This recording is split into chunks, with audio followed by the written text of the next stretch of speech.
ನನ್ನ ಮೇಲೆ ಬೀಳ್ತು ಇಲ್ಲೇ Hi everyone, this is me Muhammad Umar, a rescuer from Mysore. Received a call from Vijayanagar Third State stating that there is a snake just in front of the main door. So heading towards that place and I'll continue the video once reaching the location.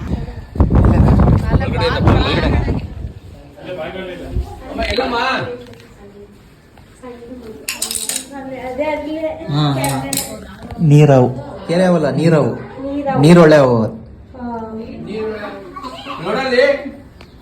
So this is a checkered keelback.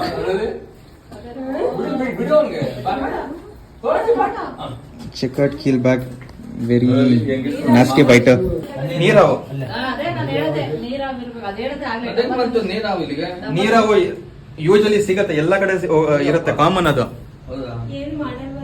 ಕಚ್ಚತ್ತೆ, ವಿಷ ಇಲ್ಲ ಇದರಲ್ಲಿ.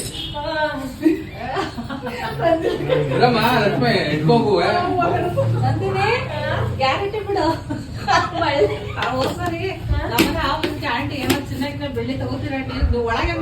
ಲಕ್ಷ್ಮಿ ಬಂದಿರೋದು ದೀಪಾವಳಿಗಿಂತ ಮುಂಚೆ ಬಂದ್ಬಿಟ್ಟಿರೋದು.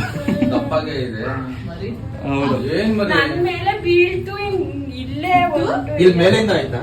ಅಲ್ಲಿಂದ ಬರ್ತೋ ಬಟ್ಟೆಯಿಂದ ಬರ್ತೋ ಗೊತ್ತಿರೋ ಬಟ್ಟೆ ಒಣಗಕ್ಕೆ ಹೋಗಿದೆ. ಮೇಲಿಂದ ಬಿತ್ತಂಗ ಆಯ್ತಾ? ನನ್ ಮೇಲಿಂದ ಬಿತ್ತಂಗ ಆಯ್ತು. ಮೋಸ್ಟ್ಲಿ ಬೇಲಲ್ಲಿ ಹೋಗಿರ್ಬೋದು. ಬೇಲಿಯಲ್ಲಿ ಇತ್ತು ಅನ್ಸುತ್ತೆ, ಕೆಳಗಡೆ ಬಿದ್ದಿರೋದು. ನೋಡಿ ಹೆಂಗ್ ನೋಡ್ತಿದ್ದಾರೆ.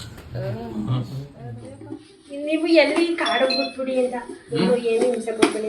ಇಲ್ಲ, ನಾವು ಬಂದಿರೋದೇ ಹಿಡಿಯಕ್ಕೆ ಮತ್ತೆ ಸೇಫ್ ಆಗಿ ಜಾಗ ಇರೋದು.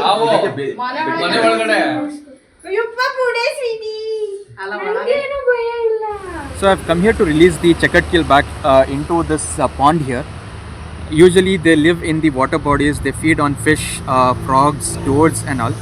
And this snake was right in front of the main door when I went there. But lady there, she told me when she was entering, the snake fell from the top.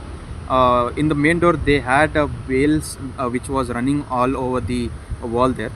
So it could have climbed there, and while she was entering it has fallen there on her. It was a kind of a coincidence for her, and she was completely in a shock. So let's release the snake, and they are very bitey snakes. I don't know, this snake is very chill, but usually checkered keelbacks are very nasty biters. So let's release.